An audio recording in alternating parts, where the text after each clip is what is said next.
The 27 Club is a name popularly given to 6 particular musicians who died at that age. You've got Brian Jones, Jimi Hendrix, Janis Joplin, Jim Morrison, all died within under 3 years of each other. This gave rise to this mythology. And then leap a couple of decades and Kurt Cobain. And finally, Amy Winehouse. The industry is very ephemeral and exploits people's craving for stardom, and it picks you up and then moves on to the next thing. By this 27, they've either made it or they're at that difficult stage of their careers where actually they may get dropped by the label. If you haven't made it by 27, you're not going to make it. Look at the whole of 20th century and 21st century music. There's actually 50 famous musicians who all died at age 27. And if you look at 26 and 28, then there's 100.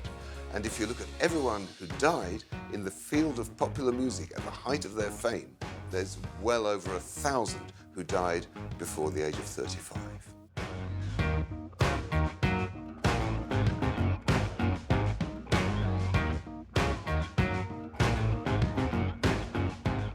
I remember I was at awards dinner one night and this manager came up to me and he said, "That artist isn't in your control, it's in mine. I'm the one who gets him the drugs at 3 in the morning." I mean, some drugs are very destructive. And the trouble is when you get strung out on drugs, you lose your reason, you lose your balance, you only hear what you want to hear. This is the thing, musicians are so sensitive. When you're on stage, you are inherently vulnerable, but I think it's mainly what people project onto you. It becomes, in the end, the 3 Ds: drink, drugs, and depression. And we now know that trauma can run through family trees. And if it's not addressed, it can repeat itself. You know, if you're not reasonably very strong up here and you can take all this stuff, then you really should get out. You know, it's not the right business for fragile people. When I was head of A&RCA, an artist came in, he was not in a very good state, he was gibbering, he wasn't well. We could clearly see there were some issues. He stood up and his heroin needle dropped on the floor. Does this horrific thing really exist? Rock's answer to the Bermuda Triangle. It's a willing collusion between the artist, the public, and the people making the money. We lost so many important rock stars at such a young age. Why at this particular age? Sort of mythology. It's the Loch Ness Monster of rock and roll. I managed to live beyond the 27 Club, but only just.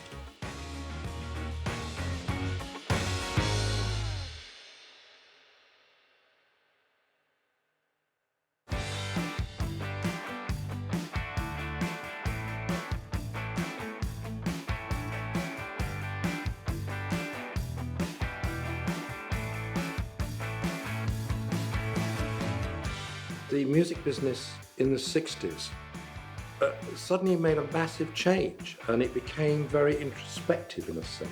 This, ladies and gentlemen, is London. Swinging London, it's been called. People such as Hendrix, Janis Joplin, Jim Morrison started, in a sense, exploring their own subconscious. The music business became intellectualized in a way.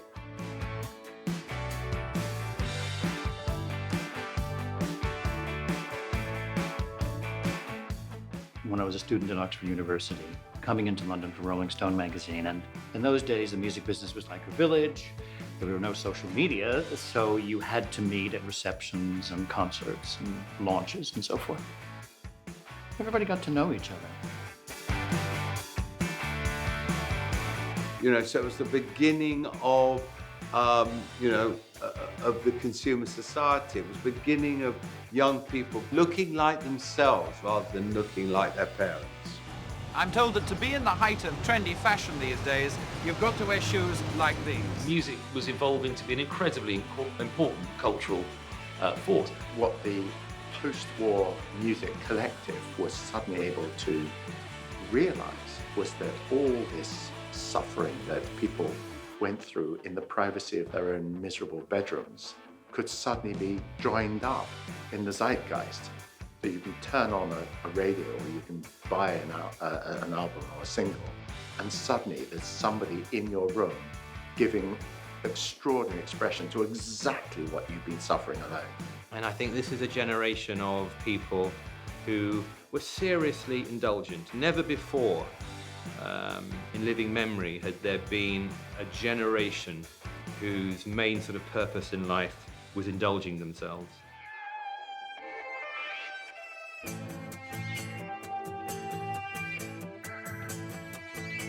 I think the record companies were picking up on what was going on in the world, that they were smoking dope and it was then moving into acid. The relationship between the music and dope was explicit but implicit with drugs.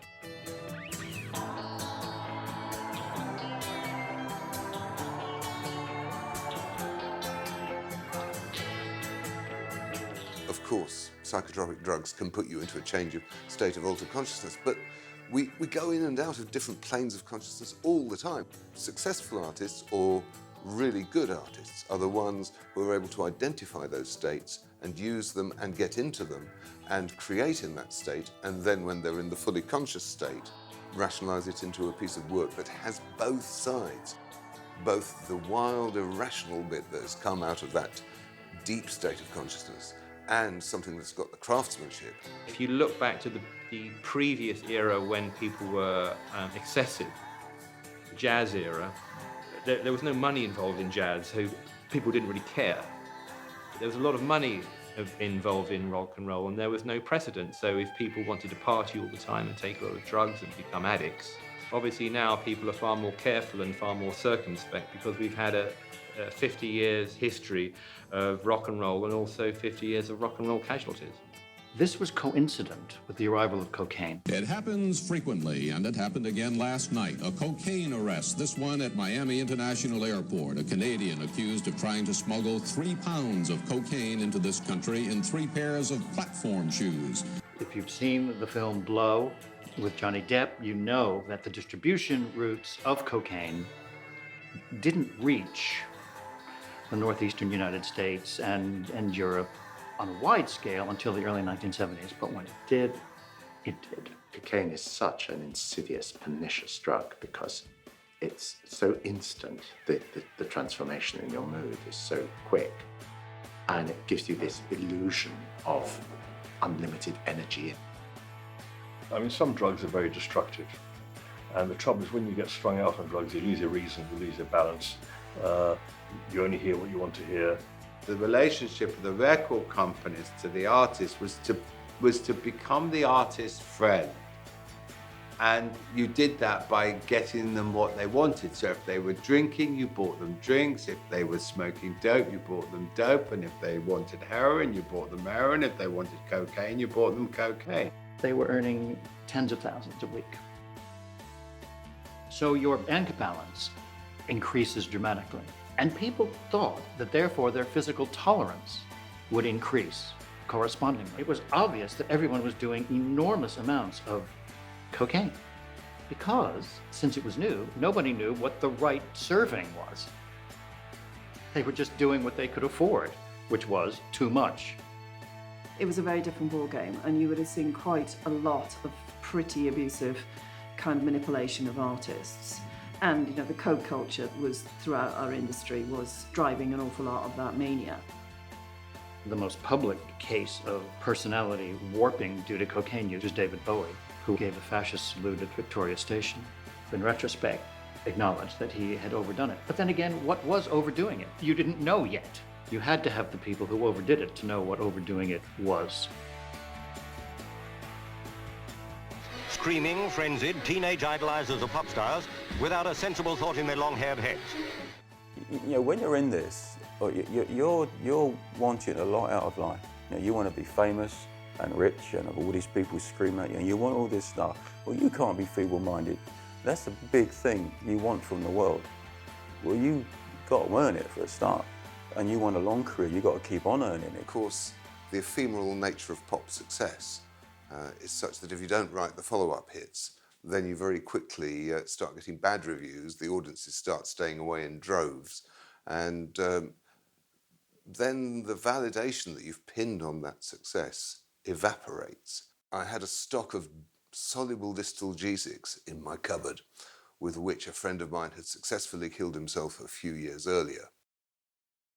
Just as my kind of escape strategy. And you couple that with all the kind of craziness of the business, of the readily available drink, drugs, women, anything else they might want. It's like, well, I'm having sex with lots of people and there are all these drugs, and isn't this kind of amazing? And I'm going to go on this journey now, and I'm going to take drugs for 18 months and have a fantastic time. Is there a direct link between music and addiction? You know, actually what music offers all of us is a release from anxiety, from just being kind of trapped in your own head with your own thoughts, your own sort of cognitive distress. It's a release from that. I think artists find it very hard to be, on one hand, on this intense high, often very late at night, and then having to go and sleep, and then how do they manage it without taking too much drink to dampen them down, or stimulants to keep them going? And it's dangerous, of course, when you start using too many drugs to try and control your daily living. It's okay to dabble a bit every now and then, but you know, if it becomes a habit, it starts to control your life. And the trouble is, you need to take more and more to get the same effect, and ultimately it gets destructive. What are the things that define this phenomenon? And in fact, they're all things that these people have in common. So they've all had a dysfunctional childhood. They've all had some terrible thing happen to them very early on in their life that they haven't been helped to process. So they're all full of angst, and creativity is the outlet for that. They're generally highly intelligent people who've been misunderstood at a young age. They all have a rebellious nature. They've been outcast, they've been misplaced, they've been misguided. And ultimately, because they make a lot of money doing the thing that they try and use to heal themselves from that, they indulge in drink and drugs, and those are the things that kill them. I think, you know, you'll often see in history great artists, I'm not saying myself, but have, you know, probably have had some traumas.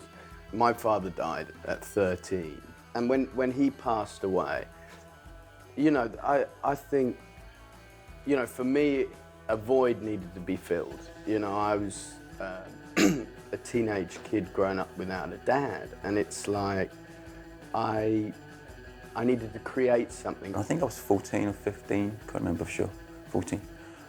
It was there that it was suggested that I had Asperger's. So they put me on drugs. They put me on Nardil and Valium for a year or two to keep me calm.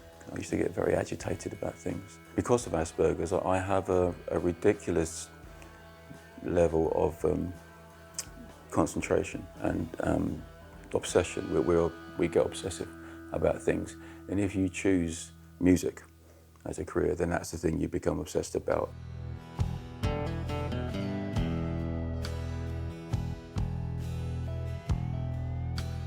Brian? Brian, how long have you been with the Rolling Stones? Are you one of the original members? Yes, one of the original members. What were you doing before you joined? Well, just sort of bumming around waiting for something to happen, really. Brian Jones had a difficult start. He was 3 when his 18-month-old sister died. Cognitive function, of course, is developing through our whole childhoods.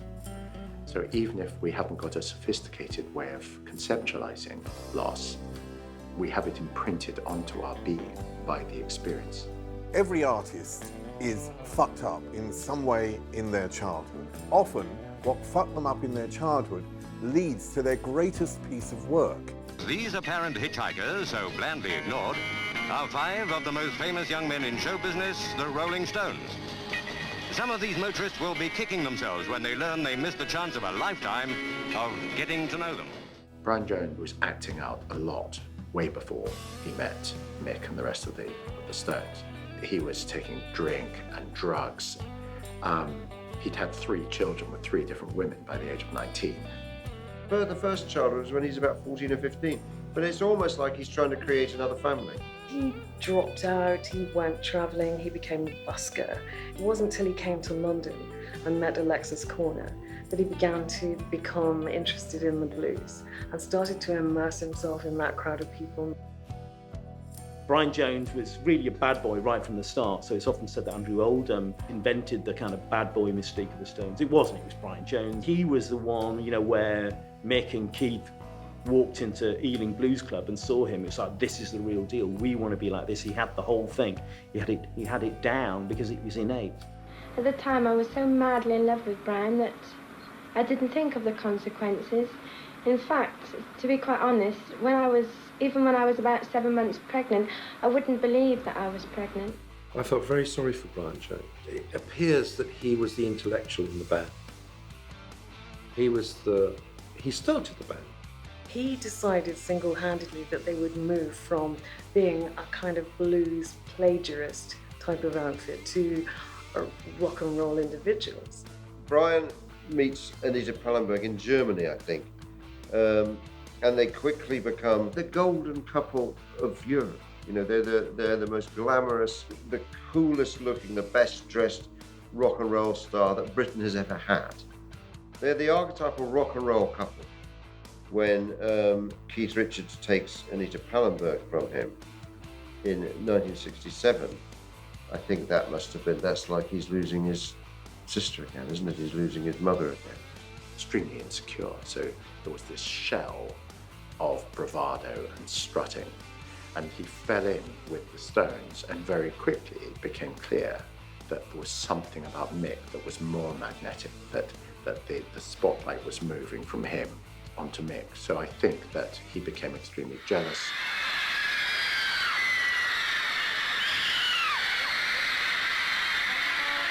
I said the joint was rocking, going round and round, reeling and rocking, while it creams and sound.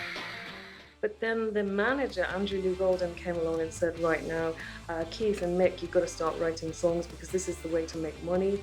And Brian was sidelined a little bit. Their journey through life and their journey through success creates different pressures. Sometimes the songwriters become incredibly wealthy, sometimes the other members of the artist don't. The splits on how that all works. And he resented that deeply because he founded this band, this was his baby, and it was ripped away from underneath him. Brian Jones, his death and the Brian Jones story is a tragedy, really, because he'd had his group taken away from him. And even though, in terms of the iconography of the group and the look of the group, he was still very important, he hadn't contributed musically for a very, very long time. And his death, I suppose there was a certain amount of inevitability about that. Well, being a pop star is a very dangerous business. You are putting yourself out on a limb. You're actually unleashing a lot of psychic energy. And I think Brian Jones is a good example of that, because if we look at kind of Mick Jagger and Keith Richards, they grew into their role. If you look at Keith early on, he's a bit of a geek, with his big ears. He's not really very cool. And over time, you see him actually become Brian Jones, because Brian Jones was the archetypal rebel, but he couldn't take that mask off at the end of the evening. And when he kind of came up with rejection, then he would just drug himself into oblivion. So he hadn't really worked out how to play those roles. Some of those issues go back to family and childhood and the environment with which they grew up. And some of those issues also come from a kind of abusive relationship within an act, which is often never really talked about. The future as a Rolling Stone is very uncertain. My ultimate aim in life was never to be a pop star. I enjoy it, with reservations, but I'm not really sort of satisfied. He really began to alienate himself. So he would, for example, when they were on the road, he would travel separately from the others. He would stay in separate hotels. He wouldn't interact or socialise with the other guys. And he made it very difficult for himself. Musicians and creative, they're creative souls. They're delicate. They don't necessarily have the ability to say or communicate exactly what they want to do and what they feel or what they say. Brian had apparently become he'd apparently just become impossible to work with, they thought. I think it's probably more complex than that. They were probably making it impossible. I mean, they would turn his, when they're in the studio, they'd kind of turn his instrument down or off almost, and he wouldn't be aware of it. Bands are like gangs, and some gangs have dominant members, and artists and bands have dominant members within them, and that it does actually kind of come down sometimes to kind of bullying. He obviously started drinking, taking a lot of drugs, got busted a couple of times. The Stones wanted to go on the road again in 1969 to America. Brian couldn't get a visa because he had a drugs conviction, by which time they were fed up with him anyway, so they ousted him. And so after they recorded what became Beggar's Banquet, I mean, I think it's just becomes, the whole situation just becomes untenable. I was shocked when he left. I think all fans were shocked. Because when you thought of the Rolling Stones, you really didn't think of Mick Jagger, you certainly didn't think of Keith Richards. You thought of Brian Jones. He was the public personification. When Mick developed his Mick Jagger persona in performance, it was based on mainly Brian Jones with a little bit of Keith Richards. But of course, Keith Richards, if you look over time, he's starting to wear Brian's clothes literally, not even metaphorically. He's wearing the same scarves, the same outfits and the hats. And it's kind of strange because he doesn't ever look very good doing it until Brian Jones is defeated and then dies. It almost was like they picked the best bits of Brian and then tapped into them. So, he bought Cochran Farm, which was the home of A.A. Milne, who wrote the wonderful Winnie the Pooh stories. And that says it all. This is a boy trying to reclaim his childhood. About midnight, Jones went for a swim with his Swedish girlfriend, Anna Volin, and another friend, Mr. Frank Thorogood. After a time, Mr. Thorogood and the girl went back to the house. When they returned, they saw Jones at the bottom of the pool. Always surprised. She found him on the bottom of the swimming pool at around midnight. Presumably he'd gone missing, gone for a swim, and had conked out from drinking drugs, and they pulled him. He was still barely alive when they pulled him from the pool. But he died soon afterwards because she couldn't speak very good English. She couldn't get anyone to come and help. And by the time they got him to hospital, he was dead. So Brian drowns, of course, in his swimming pool. This is supposed to be the start of his new existence. But within a week, the Rolling Stones are playing Hyde Park to at least 250,000 people.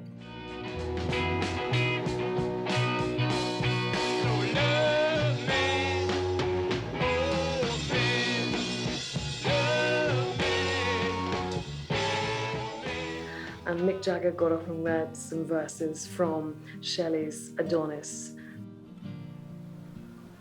Peace, peace, he is not dead, he does not sleep. He has awakened from the dreams of life. It's we that are lost in stormy visions and keep with phantoms an unprofitable strife. And in a mad trance we strike with a spirit's knife. So Mick was obviously casting himself as Brian Jones's big best friend, although he hadn't been there for him in life. Mick Jagger is suddenly, clearly in charge of the Rolling Stones. In his Mr. Fish man's dress, he looks astonishing. And even though when they released the Butterflies, in tribute to Brian, half of him are dead because they've been kept in cardboard boxes.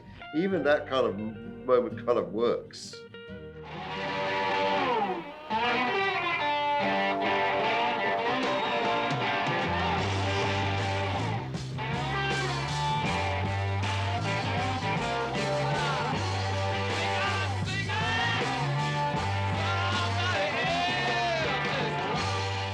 With the Stones' Hyde Park concert, it's like death and rebirth.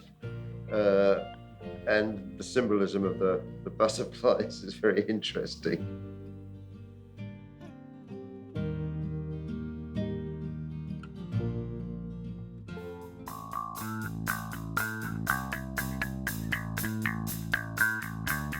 Hendrix was a one-off.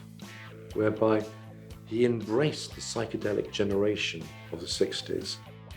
He was an enigma in that sense. When you realise how damaged Jimmy's upbringing was, how ghastly, it was ghastly beyond Dickensian proportions. In the case with Hendrix, he, very young, and as you say, he was knocked around an awful lot. The mother, who's like a baby having a baby, she's 17 when she has him, a party girl, so she's the archetype of the electric lady.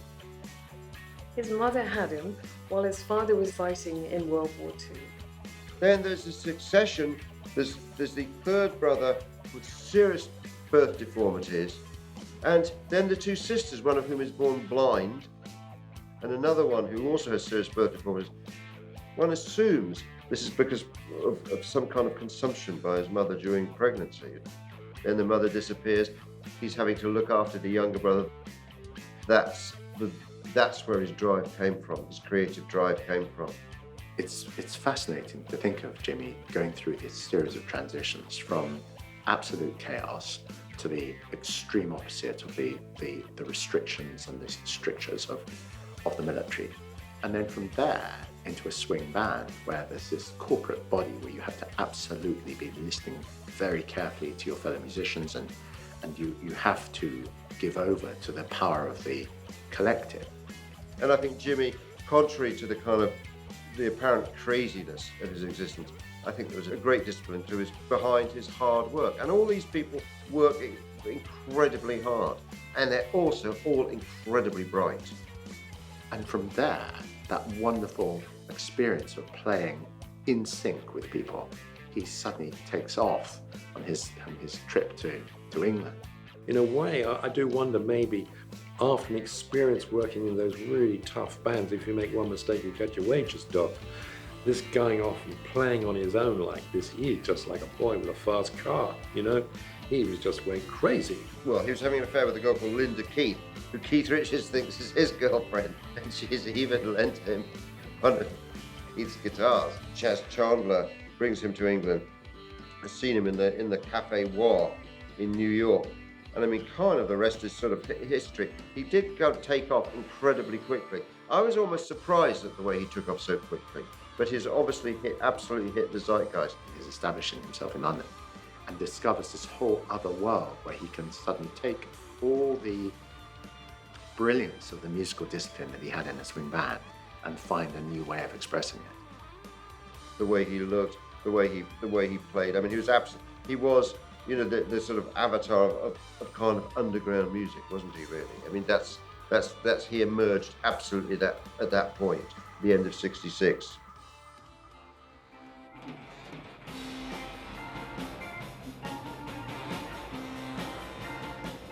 Hello and good afternoon everyone. Der Beat Club meldet sich heute aus London. Ich stehe hier direkt in der Wardour Street, mitten in Soho. Und dieser Eingang hier dürfte sicherlich vielen von euch sehr, sehr vertraut sein. Es ist der Top Teenage Club von London, der Marquis.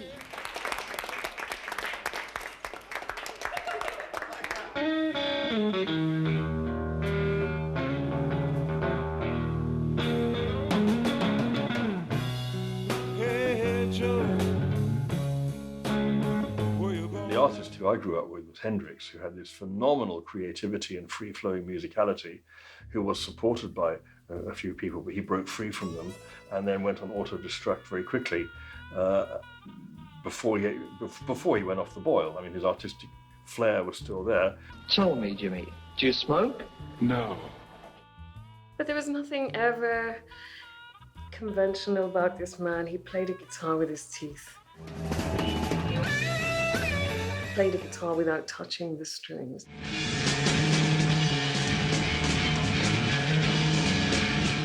This was a showman, a natural entertainer who wanted to do a little bit more than just go out there on stage and play music, which he did love, worshipped music, but he wanted to show off. Jimmy, how much do you rely on gimmicks? Gimmicks, there we go again. Gimmicks, man. I'm tired of people saying we rely on gimmicks. What is this? The world is nothing but a big gimmick, isn't it? Wars, napalm bombs and all that. People get burned up on TV and it's nothing but a big gimmick.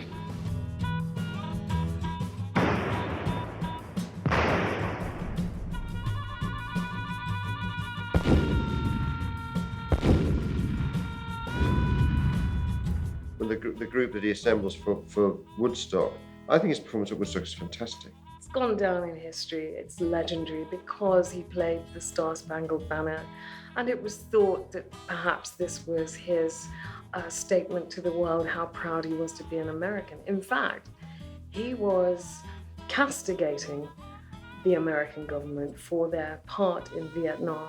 He was saying to the whole world was watching, I loathe my country and I don't want us to occupy Vietnam anymore. I want an end to this suffering.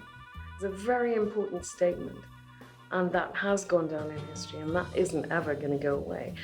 Perhaps for that sole reason, we remember Jimi Hendrix.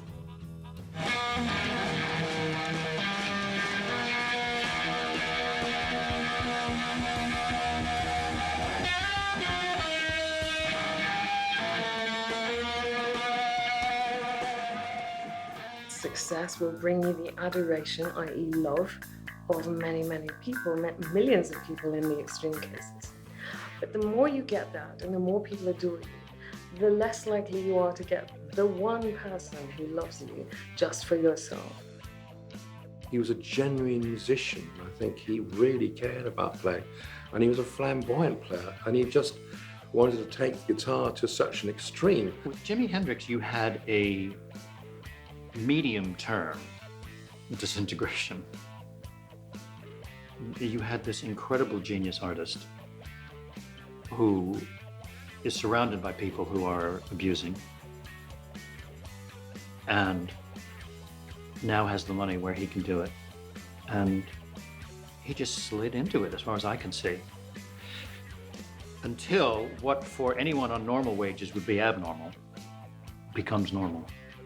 I thought when he was, I think it's 68, 69, when he's busted with heroin in his bag going into Canada, there were apparently, the world he was mixing in New York was very, very druggy. It was much more druggy than anything that he'd been mixing in London. Jimmy had a girlfriend called Monica Dannemann. He was a German ice skater. She was an insomniac. She couldn't sleep. She was prescribed some very heavyweight sleeping pills. Jimmy got hold of these. He'd been on the booze. I couldn't read the label. It was in German. He didn't understand that you could only take half of one of these tablets, half of one. He took 9 this particular night. The Jimi Hendrix experience is over. The acid rock musician died today in a London hospital, apparently from an overdose of drugs. During his short career, Hendrix flailed his electric guitar into some of the most unusual sounds of an unusual music. I was horrified. I'd seen Jimi Hendrix play, you know, all of his stunts, the behind the head.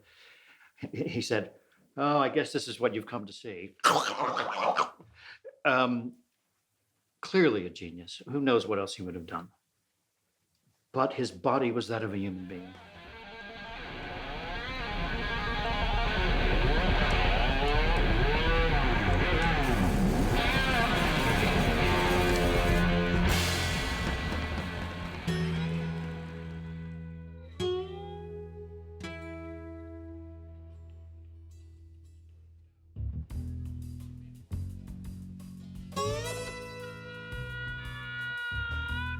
Janis Joplin, this poor girl who'd come from a normal home and had gone to a normal school, was persecuted and tormented from the age of 5. She grew up in the South, in Port Arthur in Texas, in the 40s, and it was a racist state, and I think she instinctively reacted against that. I think her parents had liberal views, and you know, it's quite likely the bullying of Janis came from her expressing these liberal views in this redneck culture in which she was existing. She started using alcohol to self-medicate from her early teens. So before she became an artist, she was already using alcohol to try and self-soothe. She was once voted ugliest man on the campus at her college. I didn't go to the high school prom, and Oh, you were asked, weren't you? no, I wasn't. They didn't think, I don't think they wanted to take me. Janis Joplin, I think, was a very tormented character. Her primal scream, I think, was a subject of What was she screaming about? Use me now, please, please.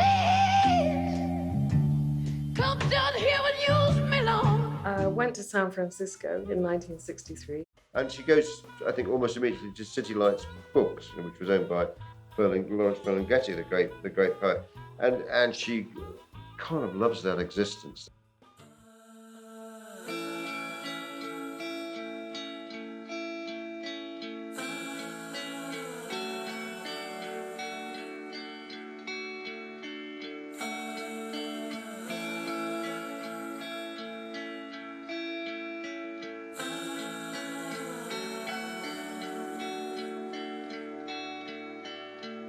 And of course immersed herself in the drug culture.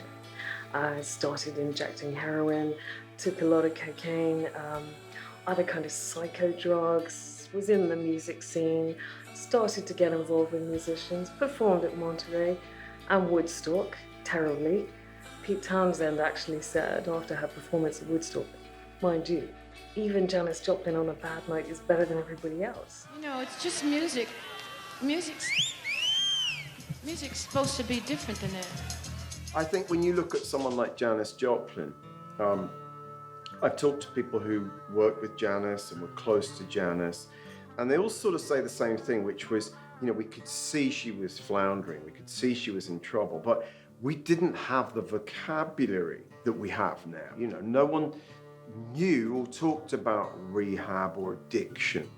You looked at someone like that and just thought, why can't she drink a little less? You know, why does she have to drink a bottle of Jack Daniels? You know, why is she doing heroin? You know, I wish we could stop this. When Janis signs her record contract, she is clearly already, you know, an alcoholic. What is it you think young people are looking for today?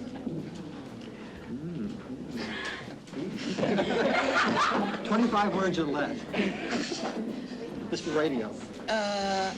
Sincerity and a good time. Are they finding it? I don't know about you, Daddy, but I'm fine. At least I'm having a good time. Every pop star has an unexpected moment when they're alone. No matter what kind of entourage you have, suddenly you're in a bedroom on your own and you have a couple of hours to spend. What do you do? If you inject heroin, the extraordinary transformation in your physiology is so dramatic that you're catapulted into a state where you momentarily are disconnected from your miserable emptiness inside. I would have been very worried about what was going on. Anyone who's had a serious heroin addiction like that, you've got to stop it. And towards the end, as you know, Janis took to drugs far too often and far too heavily. That is a story of tragedy repeated many times over with the 27 Club or whatever you wish to call these people. Janis Joplin once said that she was a victim of her own insides, that there was too much feeling. And many artists, as anyone who thinks deeply about the artistic nature, have a layer of skin missing. They feel things more than other artists. I was a painter and a sort of a recluse in high school. I've changed. She tried to clean up, she moved back home, she started wearing a beehive and normal clothes and got engaged to some bloke, but in there she knew that this wasn't her, this wasn't Janis. Poor Janis. She got her act together, she was back recording, she was back in Hollywood. She'd checked into this motel, the Landmark. This motel was pretty near to the recording studios that she was booked into, where she was going to go in and rehearse and record and create a new album, and she had her head around it. And she decided, right, no, clean up, go and stay in a motel, stay away from these people, can't get the drugs out to me there, and I'm gonna make this album properly. Trouble was, the drugs always found Janis, and she overdosed on heroin in her hotel room.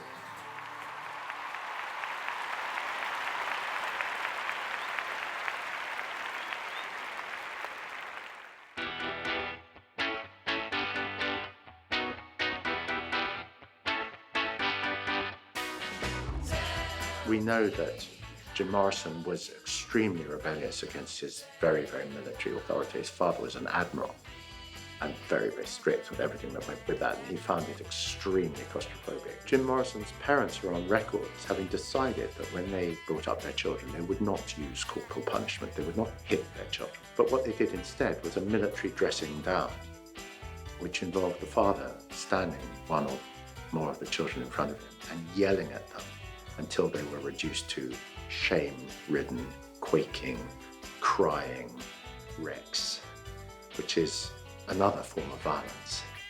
Using a persona is a dangerous business if you can't control it. And of course, Jim Morrison was a prime example of, developing himself into this poet. The significant thing for Jim Morrison seems to have been, I think at the age of 4 in New Mexico, I believe it is, they're driving somewhere with his parents and they come across an overturned truck, which contained a lot of, American Indians. And this is a vision that comes back to haunt Jim Morrison consistently, and it appears in some of his lyrics. America was absolutely riven in two by people in favor of the Vietnam War and by young people, essentially, who were appalled by the notion of it. And so the Doors, of course, personified and embodied that sense of protest, and it must have been very confusing for him that, at the time, the Doors are becoming actually the biggest group in the United States. His father is in charge of an aircraft carrier bombing North Vietnam. That would suggest conflict that is unavoidable. If you've read his biography, you know that his behavior in parties or social situations was sometimes antisocial. And he had this knack for poetic metaphors and images, and sometimes they were expressed in a commercial form, others in an artistic form like horse latitudes. But the point is that one of the reasons he was popular was because he was antisocial. And he was antisocial because he was unhappy. Jim Morrison goes to UCLA Film School, and while he's there, discovers LSD, and in fact the first Doors songs are written during that period. The Doors at first are very druggy. When I was a teenager, everything that Jim Morrison did was amazing to me, and his sort of, nihilistic excesses. It's almost a sort of celebration of that unsustainable, thoroughly impractical way of living your life. And so I enjoy it in a way for different reasons to the reasons that I enjoyed it when I was a teenager. And of course the women come flocking, so what do the boys do? They don't say no, do they? So tons and tons of girlfriends. At one point he had 20 paternity suits pending. It kind of goes LSD, marijuana, booze, and then the booze is sort of topped up with heroin. The heroin starts, sort of late 60s. It's before he goes to Paris. When he escaped to Paris for a while with his girlfriend Pamela, he kind of flees really to Paris. But Paris is not a good place to go to if you're trying to overcome hard drug problems. and they just got immersed in the whole drug scene in Paris. As we learned from the film The French Connection, heroin was a big drug in France. And Paris was the sort of epicenter of the European heroin trade. Jim Morrison was off the rails in Paris. He seemed intent on drinking himself to death.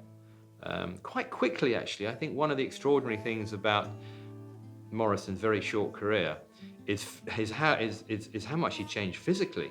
But you feel that might be deliberate as well, because maybe he wants to destroy that image of himself. But he's clearly in depression. Because in 1966, 1967, it's no doubt that part of the Doors' huge appeal was the fact that he was extraordinarily good looking. Great mane of hair, very good looking man, and by all accounts, very charismatic. But by the time he died in 1971, he was obese, and seemed to enjoy that he could bounce around bars in Saint-Germain in Paris, literally drinking himself to death. And he died of a heroin overdose, which is accidental, no more complicated than that.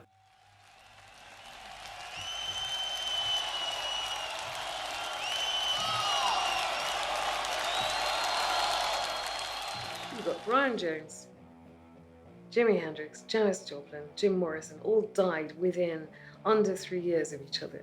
This gave rise to this mythology of the 27 Club, which might have gone away, and in fact did for a while, because it was quite a long time before it happened again. Almost 25 years later, Kurt Cobain.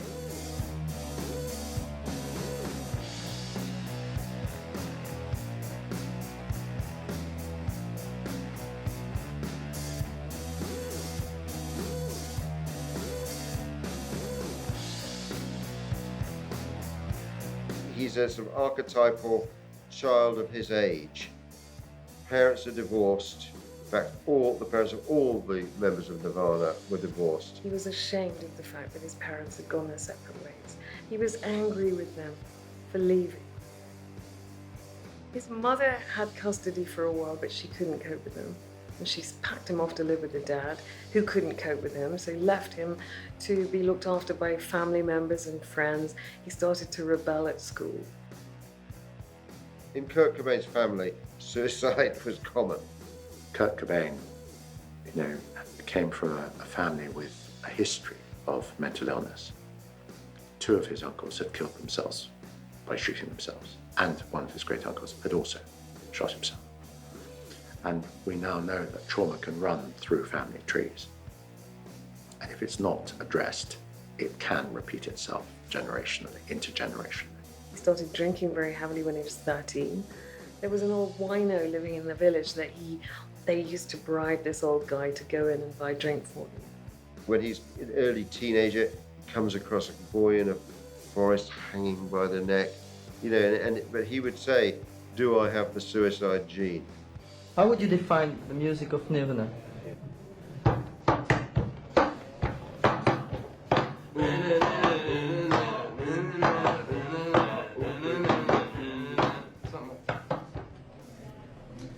With a twist of lemon.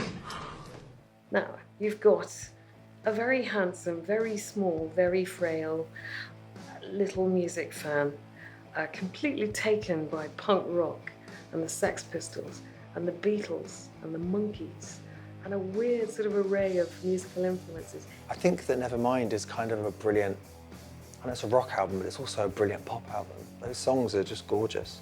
They are just perfect 3-minute kind of pop songs with a complete twist harmonically and with that rage and that kind of energy. It's interesting that Kurt Cobain loved ABBA so much. They made these incredible songs that were so dense with melody, and they did them in the most boring way imaginable by just going to a small studio and just working sort of office hours, often very long office hours. I think Kurt had been doing heroin for a long time. I think he'd been doing it before Nirvana was successful. As I expected, before I started doing heroin, I realized that I knew at the beginning that it would become just as boring as marijuana does, like all drugs. After a few months, it's just as boring as, breathing air. All artists have to, in order to sustain, they have to pass an initiative test. Kurt Cobain's challenge would have been to have just shifted from this kind of incredibly cathartic, raw music that he made.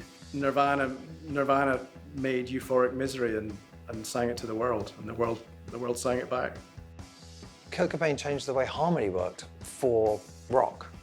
Nobody else was doing those changes. Nobody was using those flat fives and those amazing sequences that were just so original. And somehow he had a melodic ability to make sense of really discordant sequences. The material success that Nirvana enjoyed certainly allowed him to to destroy on a grand scale, both himself and in terms of cultural destruction. I interviewed him. I asked him, what are your hopes for the next decade? And he said, I want to debase every known form of popular music that ever existed. I think he was very ambivalent about his status as it was, and the bigger he became, the more he tried to neutralize his guilt about being a kind of corporate rock star. I think he was a very conflicted individual. He wanted it both ways. He wanted to be rich and famous. He wanted to be successful, but also he wanted it to appear like he hadn't had anything to do with it. He wanted to maintain the credibility within the artistic community from which he sprung. Punk rock should mean freedom, liking and accepting anything that you like, playing whatever you want, as sloppy as you want, as long as it's good and it has passion. In Utero, the final Nirvana album, which was produced by Steve Albini, and Steve Albini is very much the producer you go to if you want to kind of prove to the wider world that you're no longer a corporate whore. He gets involved with Courtney Love. She's a very intelligent woman, but difficult with her own demons. But she's trying to get him to clean up. So he really did set off on a path to be a decent parent, put himself into rehab, but couldn't stick to it. He goes back to Seattle, the part where you go to get heroin and hookers, and Kurt really can't like this world. Tonight, word of an untimely death. Kurt Cobain was the lead singer of the group Nirvana. Their albums were bestsellers, their songs filled with images of despair and violence. One lyric, "The sun is gone, but I have a light, the day is done, but I'm having fun." And then this morning, his body found at home, another casualty of success. He couldn't handle it because he wasn't equipped to. He didn't have any infrastructure, there was no support system. His girlfriend was a wife, she was as addicted as he was. So there was nothing to cling to, there was no link for him, there was no yardstick to measure himself by. It was obvious this man is dead from a shotgun wound to the head. Now, there was a suicide note left inside the house.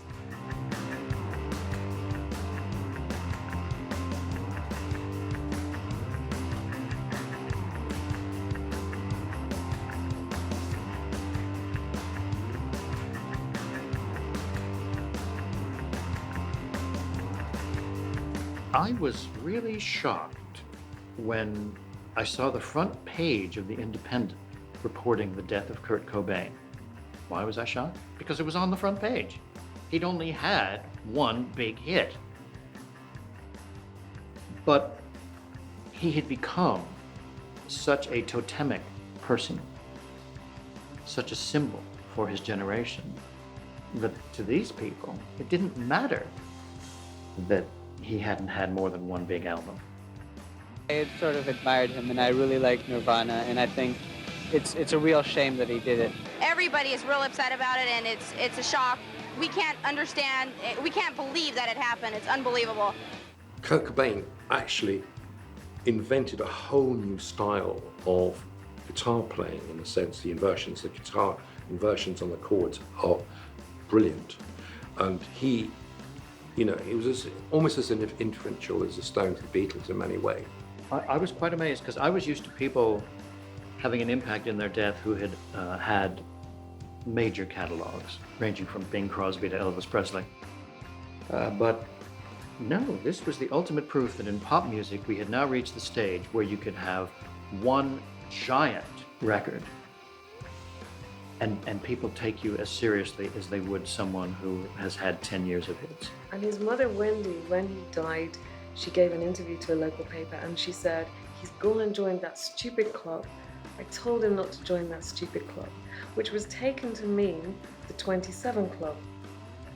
But in fact, what she really meant was the uncles who'd committed suicide. So the press really got hold of this, and the whole myth of the 27 Club exploded all over again.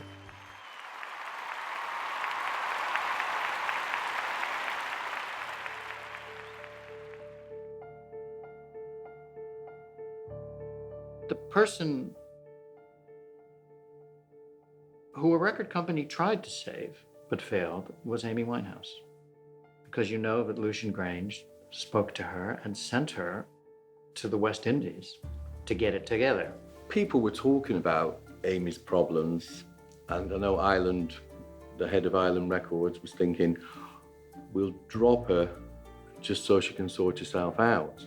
But it's too much of her. I mean, back-to-back sold millions. Are you going to drop your major talent? If you really sort of scratch the surface of the lip service given to, of course, we want to help our artists and we don't want them to be unhappy or drug addicted, you know, I think you do find that there is some investment in chaos. There is some investment in the car crash narrative. Prescription drugs. No, what makes me crazy? Alcohol doesn't do nice things to me. I'm quite a horrible drunk. Quite a horrible drunk, actually. She was fascinating because she was imploding. When she stood on that stage with a microphone in front of 50,000 people at the Isle of Wight Festival, she was exposed, she was frail, and she was amazing because of all the different emotional contexts that happened to her experience.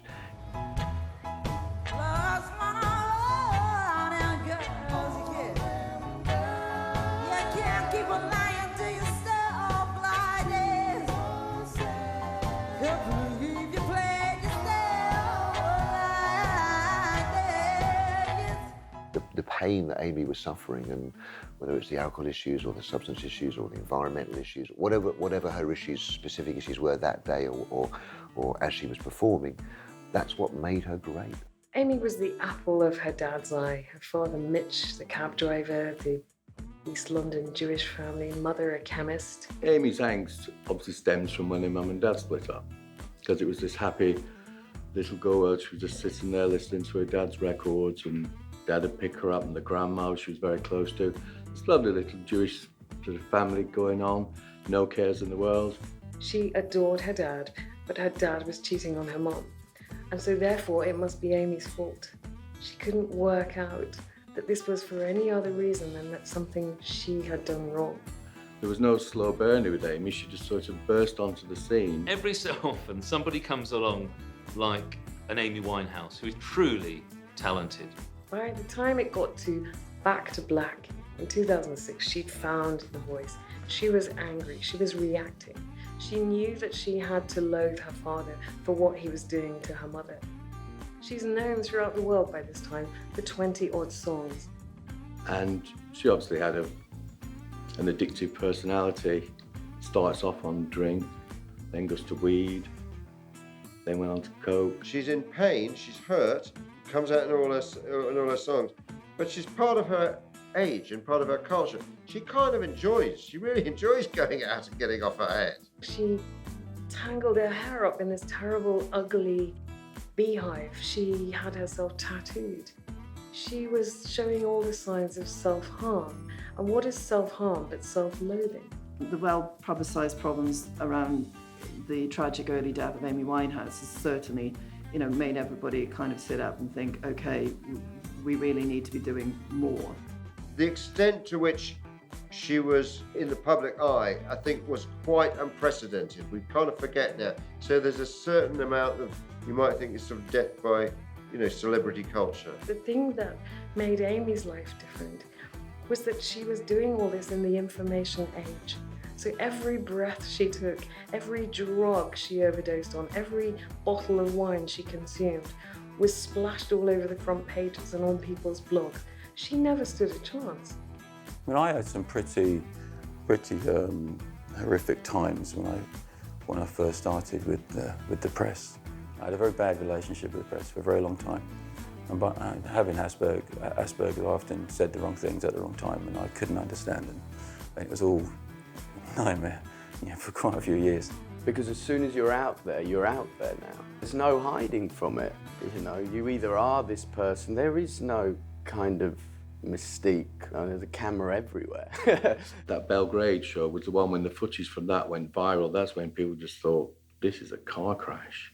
So if you're her father or her mother, her so-called friends, would you have let your daughter walk out on that stage?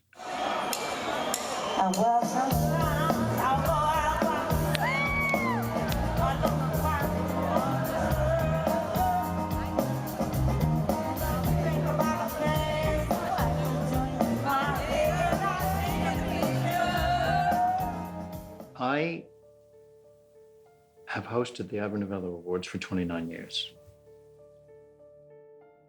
The saddest event in those 29 years was watching the deterioration of Amy Winehouse, who won 3 years in a row.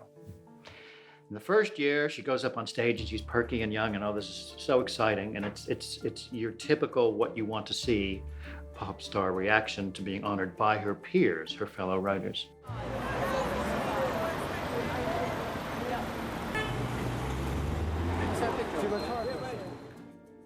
Second year, she gets up there, she's a little hazy. She's not all together, but yeah, she's still happy. Third year, her name is announced, and she's not there yet. Now this is a lunchtime awards ceremony. Her name would have been called at around 2:30, but she hadn't gotten it together yet. She may not have been at the glitzy luncheon, but all talk was on Amy Winehouse, who's leading the pack with an impressive 3 nominations. And I thought, man, if you're so messed up that you can't even get somewhere by 2:30, you're in deep trouble. And I thought, oh my God, you know, unless somebody stops this, it's over. I don't know what I'm doing up here, you know, but Amy unfortunately couldn't make it, but she is getting better. And she said to her dad, I need to get away from this. I want to go on holiday. Can we just go on holiday, just you and me, Dad? So he said, yeah, we'll go to the Caribbean. They booked a holiday, just the two of them. He brought a film crew, and she was horrified when they rocked up. He turned up with a film crew. And she said, well, what are they doing here? And he said, well, you know, I thought we might just do a sort of at home with Amy on holiday. She said, but that's not what I wanted. I wanted to leave it all behind, and I just wanted to have some time with you. And even on holiday, that time, she never got. I think when Amy had reached that sort of state where everyone could see how she was, it just took anyone just to step in. She was let down by her family, by the people around her, possibly by the record company, and she didn't appear to be very good at making good choices, so I think she is the one who slipped through the net. Amy was more than 5 times the legal drink drive limit when she died, as the coroner at the inquest into her death recorded a verdict of misadventure. Yeah, I think her dad, I think Mitch Winehouse does have a part to play, because it was almost like he was looking to launch his career on the back of Amy, which he did. Instead of looking at these pictures of his daughter, with the blood seeping through the ballet shoes and the self-harming going on, and thinking, Amy needs me, I owe her, I'm her father, I need to save her from this. What does he do? Launches a music career. Decides to fulfill his lifelong dream of being a quasi-Frank Sinatra. She was supposed to have these minders that were to keep her away from it. But I said, but then she'd be alone in a room with a mobile phone. She was in a weird kind of marriage, or wasn't it a marriage? Nobody really knows about that relationship. What can we learn from the deterioration of Amy Winehouse? Well, one thing is, it's hard to stop somebody when they're on the way down, because you don't control their heart, their mind. Their emotions are their own. Before her 28th birthday, she'd poisoned herself with alcohol, and she died. Of her old friends and the record company was not enough to stop the deterioration of someone who suddenly could afford every vice. Why weren't people looking after her? She had a minder. Why wasn't somebody watching what she was consuming? No one is really looking after them. Why weren't people really keeping an eye on them? I mean, Amy, she's got the bodyguard outside her door, and she's inside dying.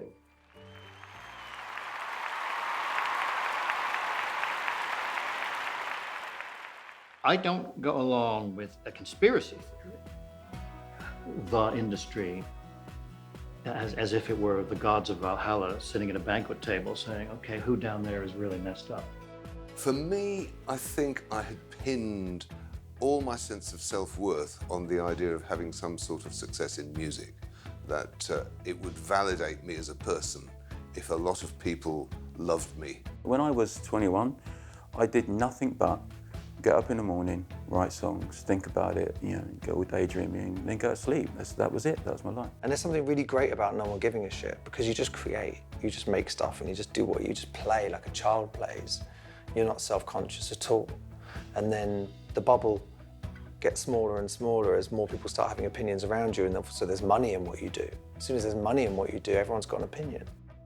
When a human becomes a profit source, a cash cow, most of the people around him, except for a true friend, will cater to their every whim. You know, drug abuse doesn't just stop at the artist. Sometimes it comes from the record label to the artist. I'd argue, quite honestly, that some of the people within the industry are suffering from some of the same effects. Most artists, you've got to build a link with them first. You've got to build a bridge with them before you start telling people what to do. One of the things I sometimes do would be say, well, better that I prescribe for you than you go and buy bad stuff or illicitly on the internet. So the first thing you do is aim for stability whilst keeping my GMC license. Obviously, as a manager, I sometimes have encouraged people to do what I thought would be best for their career. Was it because it's best for their career or because it's best for my wallet? There's that line with commercialism, right? It's like, it's that line. And for me, there's a clear line. What the industry defines success as, which is selling records, which we all would like, but you know, to maintain a level of kind of cultural relevance and be played on the radio and sell your records, ultimately is kind of unattainable, I think. Fame is traumatic because everyone thinks they want it, and then when it comes knocking at the door, it's very difficult to handle. Having seen what I've seen, I certainly wouldn't want to be a star. It's a very fragile, ephemeral existence. It may be fun for a while, but I think you very soon lose your soul. It's not the job of the music industry to be a social worker, but as circumstances have it, the music industry is an enabler. I think the record industry has a responsibility. I think, you know, certainly when you're working with young talent, we have a responsibility. Remember, as a record industry, we spend a lot of money. We invest a lot of money in these artists. You know, so if I'm going to invest 300 or 400 or 500,000 pounds, which can rise up to, you know, £1.5 million sometimes before we actually start bringing the money back, that's a big investment. So I want to know that the artist that we're investing that money into is solid. You know, I've seen artists crying, you know, who've been dropped, just in a room on their own. And I walk past and what the fuck do I do? This is an artist. Nobody's comforting them. Nobody's doing that. And then that's how awful the world has now become. You know, if you are going to take their money, they're not going to give it for free. They're not a charity. They are going to want something back from you. There are fewer artists, and there are fewer artists that make a lot of money. And in my way of thinking, the sort of narrative arc of the rock and roll era is sort of coming to an end, really. The days of record labels finding unknown artists and completely moulding them and doing it that way are over. Of course nobody wants to cause harm. It's not a deliberate thing at all, but they're like raw materials and assets for these companies. I think you can reasonably in business expect them to have a fiduciary duty. I don't think you can reasonably expect them to have a moral duty. I think most artists have, generally speaking, something missing. The industry knows that the way to keep them going is you give them what they want.